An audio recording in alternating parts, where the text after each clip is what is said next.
I want to talk about making things, and I want to talk about accidental projects that explode far beyond where you expected.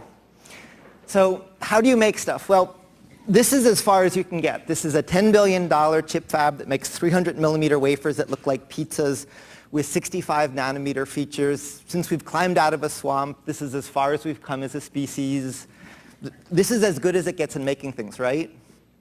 Well, if you think about what goes on in there, it's a process that's been used for millennia. You spread stuff around and you bake it. That's what it does. That's what a chip fab does. It spreads and bakes more carefully. But the real state of the art in fabrication is not the chip fab. It's a major part of the mass of the cells in your body. It's this amazing molecular machine. The ribosome is a protein that's a molecular computer. It reads a code in messenger RNA, just like the code in your cell phone. Then these transfer RNA brings in amino acids, these little peptides that are like molecular Lego, and then it executes a program checking errors to build the machines that make up your body, the little molecules that detect light and move your muscles. It's a computer, and it computes not to make numbers, but to make things. The output of the computation is a thing. So inspired by the difference between a chip fab spreading stuff and baking it and the ribosome computing to build, we started doing research at MIT on digitizing fabrication. Saul Griffiths did a thesis, one of the first, where he showed, for example, tiles that are magnetically coded. So you write a code that specifies how they fold. There's no control system feedback to a tool. The material codes for its own structure. If you look at the state-of-the-art airplane, rotating metal whacks away at fixed metal, or if you're very advanced, you melt a little bit of plastic. Here, the material codes for its own structure in just the way your body works. And further, what's interesting about building digitally is you can also unbuild. Trash itself is an analog concept. In biology, there isn't a notion of trash. You can take things apart and put them back together again, and the same thing is true this way. Now, what's so important about that example is when you make stuff, there's noise in the physical world, and there's errors, for example, and there's errors in the world out here, and they go up. And what you try to do is make less error for the same amount of noise. And so this is the situation Claude Shannon found himself in when he first got to the phone system in the 1940s. Engineers tried to make less error. And he asked a different question, which is not can you improve it, but what's the limit? And he showed instead that if you add information to a signal and take it out, you get this threshold. Above the threshold, you always make mistakes. Below the threshold, you make no mistakes. And that was the first time we could perceive making perfect things out of imperfect parts. It took the phone company a decade to get that, but that's when telephones went from being speaker wires to the internet. Then in the 50s, John von Neumann, Winograd, Cowan, a larger group showed that for computers. You could have an unreliable logic gate, but if you add information and then take it back out, you can do a reliable computation. That's when computers went from being a differential analyzer aiming a cannon to Pentiums. So these are called threshold theorems, and that is the digital revolution. The digital revolution is threshold theorems, is this threshold that lets you make perfect stuff from imperfect stuff. But we've had digitization of communication. That's great. It's done. We've had the digital revolution in computation. That's fine, but we have to stop fighting it. We won. It's done. We have digital computers. We've yet to digitize fabrication. Computers control tools, but they don't work in the way I'm describing to fundamentally build. And the implication of digitizing fabrication is the ability to make perfect macroscopic stuff, kind of like you, from imperfect microscopic parts. So we're just at the edge of a revolution in programming not the world of bits, but the world of atoms in the way I sketched. Now, that's research at MIT. That's not what I'm really here to talk about. That's background to what comes from it, which is wholly unexpected for me. To do the work I'm describing, I had to spend millions of dollars of your money, thanks to the NSF, to buy all these machines, and they let you make anything on any scale. The idea was to digitize fabrication, we need to span all disciplines and all length scales. So we put together focused ion beam writers that write with nanoclusters and excimer laser micromachining systems and supersonic waterjet cutters, so we could make anything on any scale. That was for the research. But I had a problem. It would take it was taking too long to teach all the students to use all these machines. It would take a lifetime of classes at MIT. So I started this class modestly called How to Make Almost Anything. It was just meant to be a research class. But hundreds of students showed up the first time I taught it, with a class with room for 10 people, saying, all my life I've been waiting for this, I'll do anything to take this class, begging. Then they'd say, this seems too useful. Are you allowed to teach it at MIT? Something was either wrong with this class or everything else, and I think it's everything else. Then the next surprise was they weren't there to do research. They weren't there to start businesses. They were there because they wanted to make something. Kelly was a sculptor. Her class project was a portable space for screaming. If I could have the audio. Do you ever find yourself in a situation where you really have to scream, but you can't because you're at work, or you're in a classroom, or you're watching your children, or you're in any number of situations where it's just not permitted? Well, Scream Body is a portable space for screaming. When a user screams into Scream Body, their scream is silenced. But it is also recorded for later release, where, when, and how the user chooses. And go into the main building, up to the second floor. 저는 그냥 가려고 했어요. 네, 내가 이렇게 핸드폰 나눠서 핸드폰 받았어요.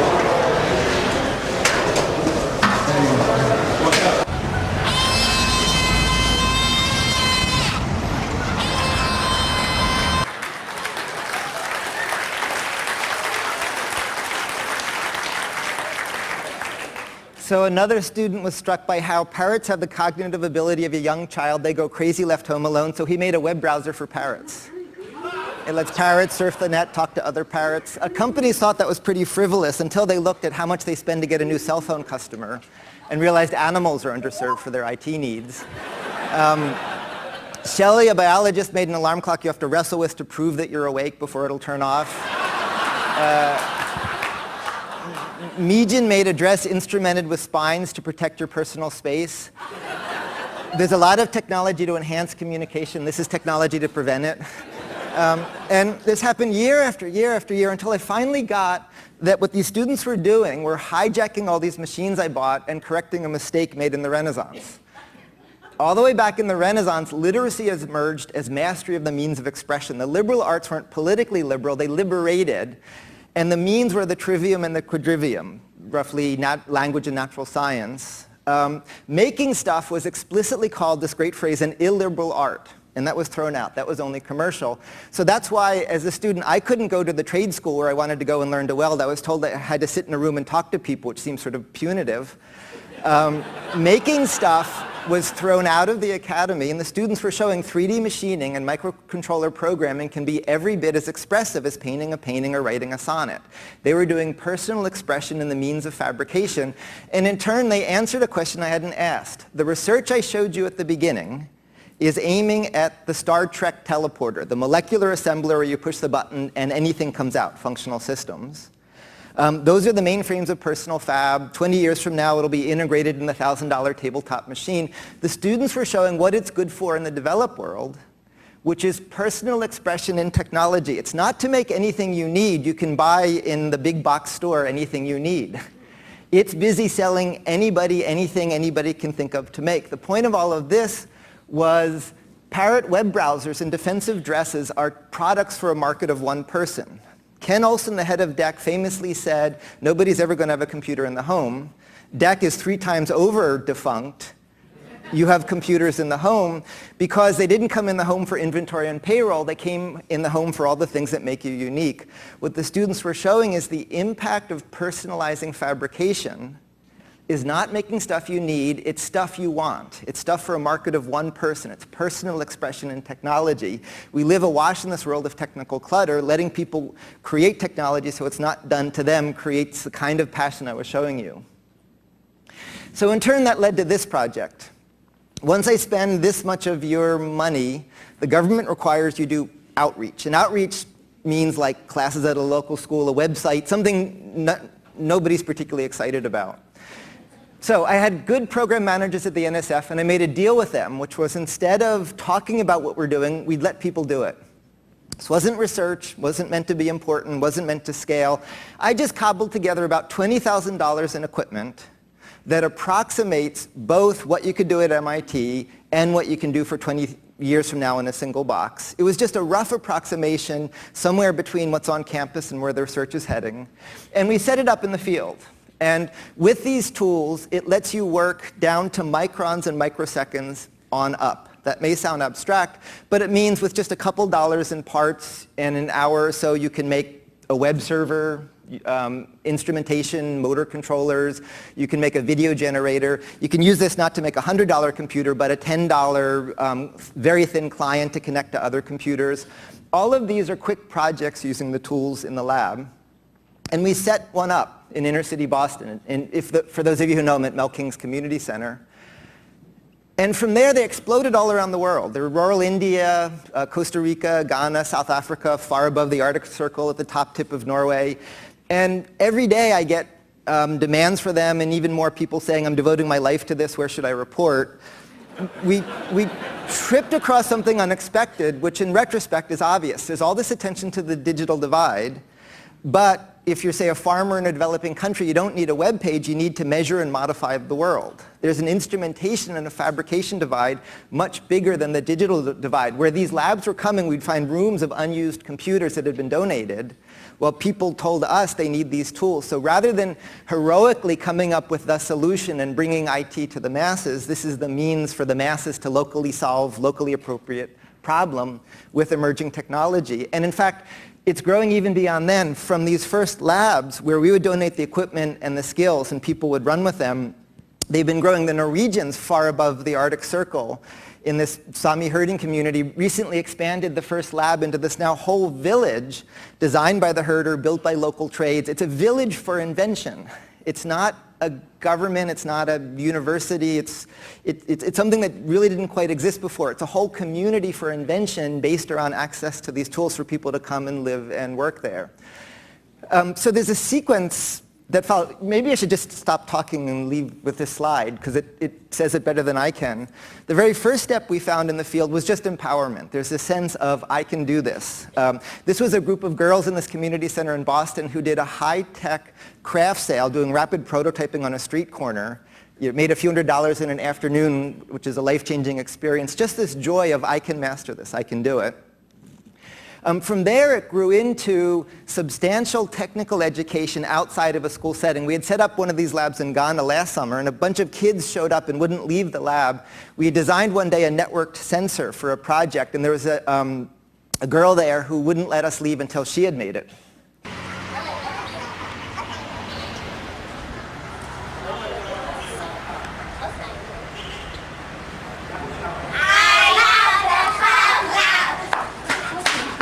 Yay! Go on inside. So maybe 1K calendar. And then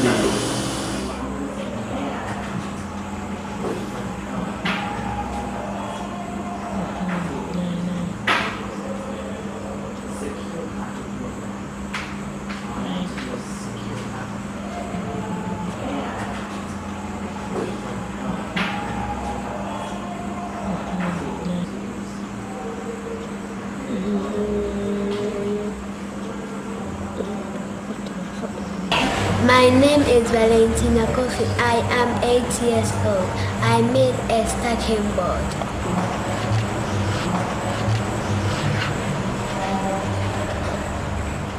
And that was the first day she'd been around any of that. What made that work is what worked at MIT. That class I showed you, all those students could do what they did because it became an intellectual pyramid scheme. I can't teach them to do all of that. Instead, what happens is when you first learn to use a supersonic water jet cutter, it's so exciting you're dying to tell somebody, and you're dying to write it down. So the people who had just learned would teach the ones who were about to learn, So it was just-in-time, peer-to-peer, project-based, and it worked as long as people kept flowing through. So somebody who had just learned could teach somebody who was about to learn, and all I did was shepherd that, and that's how these kids would learn here. The normal model is she waits 20 years and learns all the things, and then can fab boards and stuff them and program microcontrollers. Instead, this was a very old way of learning, just-in-time, peer-to-peer, project-based, where on her first day she can do something like that. In the Ghanaian lab, there's a number of projects I wanted to do. One of the biggest one is I was driving around with one of the local tribal chiefs looking up at the sun saying, can't we do something? There's Lake Volta, hydro, and that's it. The rest is deforestation, about 80% of their energy. Solar panel equals one person's annual income, so they can't afford them. And so that led to a project in the Fab Lab based on the work from a very old patent from an inventor, an N. Tesla, making turbines that work not by rotors and stators, but by boundary layer attachment with closely spaced disks, which is a very interesting turbine design that you can make in the lab. So what we're working on is using the Fab Lab to make large area, astronomical scale solar concentrators, and then steam turbines to, instead of making electricity, to directly do mechanical work like air conditioning, then store energy mechanically in pumped hydro and lifting weights, and only make electricity at the end to open up this place in between solar cookers and photovoltaics to make steam-powered economy based on the tools in the lab. One of my inspirations for this was Kalbag in India. He ran a rural science school. He's just an extraordinary person. And he would, when I first tripped across him, he grabbed me by the lapels and said, we need all this stuff. I didn't wake up and think rural India needs precision fab. But for example, he said milk. Milk's important for childhood nutrition. Good milk goes bad and it gets mixed together, hoping it comes out somewhere in between. It gets diluted with wood or with white powders. Farmers are paid based on fat content. It's not measured reliably. They got screwed. He said, we don't know what's going on in the milk. So in the lab at MIT, there's a $10,000 instrument that measures the complex frequency response that does transport characterization. Using the Fab Lab tools, this is a couple dollars in parts that does the same measurement. So this is a little device made in the lab. This is the antennas, and it lets you do the milk characterization. It roughly does what the instrument does at MIT. The one at MIT they couldn't afford. There isn't a supply chain to make it in the village, but it wouldn't work in the village anyway. It's not designed right for the village. This way they can design and make it for themselves. They're also using the lab to make efficient, low power, low energy lighting. In the Norwegian lab, there was a remarkable herder, and part of what makes this work is the social engineering. Each of these labs we got pulled to, we didn't think of any of these. People told us we were coming there next. And there are these remarkable visionary anchor people who aren't technical but just get it. There was Mel in Boston, and there was Kalbag in Pabal, and here there was Håkon the herder, hundreds of miles above the Arctic Circle at the top tip of Norway. Their problem is the animals go in the mountains, sheep and reindeer, for a season. They need to know where are they healthy, are there predators, do they need to come down? It's getting worse with changing patterns of land use, and global warming is pushing animals further north than they used to. So they needed mesh data networks in the mountains, but there isn't a PTT seeking to wire the Lingen Alps. So they used the Fab Lab to make tools to do it. This is a high gain antennas are maybe $100 street price.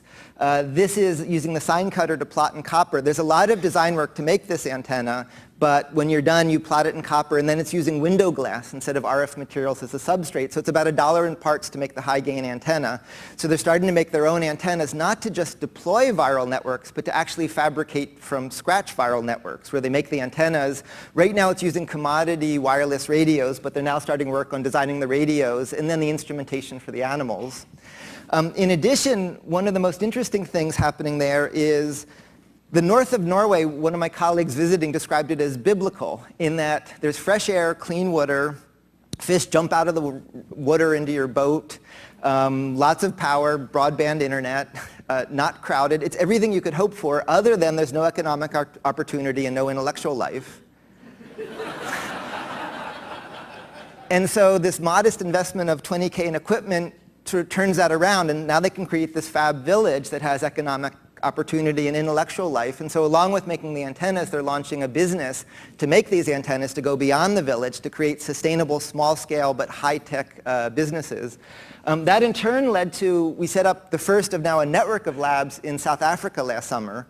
And this is not just a lab, this is a Fab Lab to create other labs. We're working in settlements and informal housing and a math institute in the south of Africa that's feeding trained mathematicians for Africa so it can develop with math as well as everything else.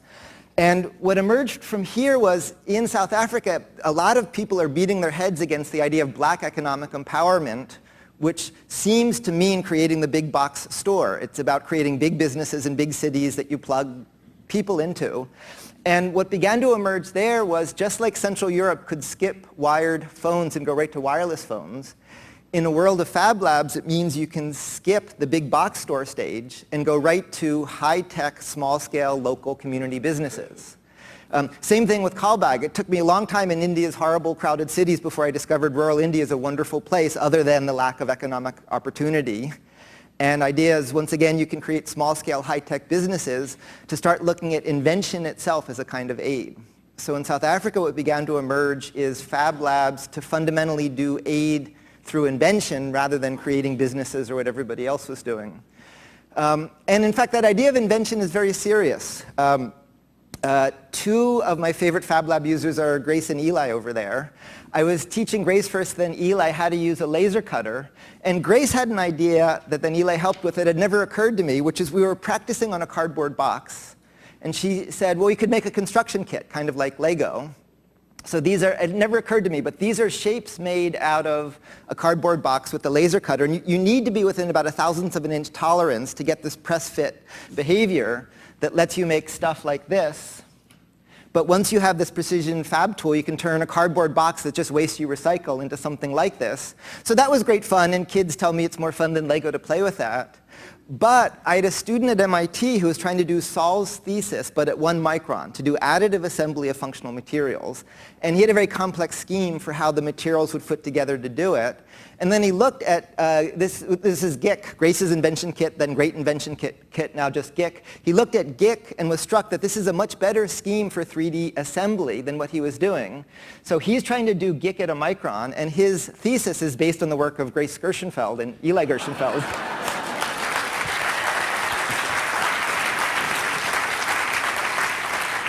And then my colleague Larry Sass, so with the kids we would once again use the laser cutter just to make snap together furniture and then little houses. So we'd start making little houses. One of my colleagues, Larry Sass, who had come from working with Frank Gehry, wondered rather than trying to make a big building look like a crumpled piece of paper, why don't you try to make the buildings the way you make the models to make low-cost, rapidly assembled, but responsive housing to local needs.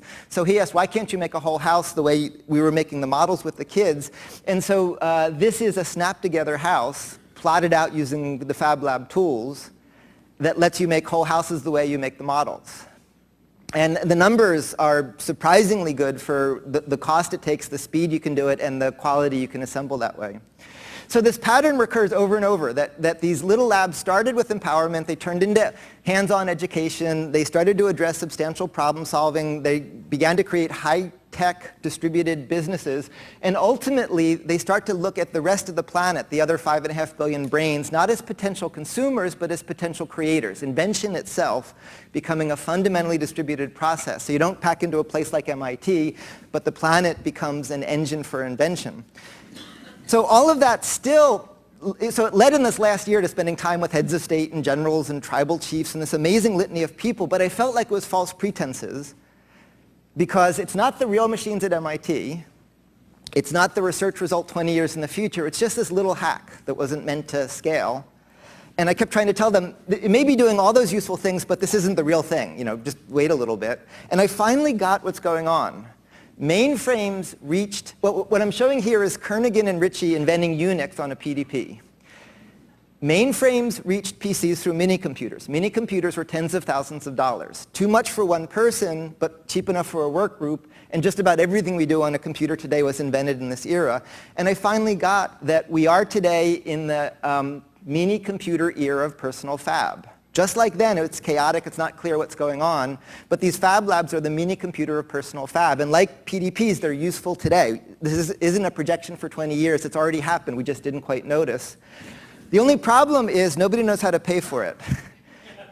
Aid through invention, digitizing fabrication breaks the boundary of every organization you can think of. NSF funds research, not field organizations. Field organizations don't deploy technology, they deploy aid. The military does deploy technology, but they blow stuff up. Foundations risk reduce, they don't bet on invention. So everybody wants to talk about this, everybody gets it, but it breaks everybody's boundaries. And so we've just had to launch first a foundation to tackle the idea of invention itself as the most enabling kind of aid, and a fund which is aimed at, VC gave us the tech revolution, but they do big deals. The whole world can't go to Sand Hill Road. Microfinance transformed rural economies, but they don't do technical risk. So we've launched a fund to try to cross between VC and microfinance to do micro VC, speculative risk-based investing in invention on the scale of these tiny businesses. So with that, this book tells this story, and you can follow everything and links from there. Thank you.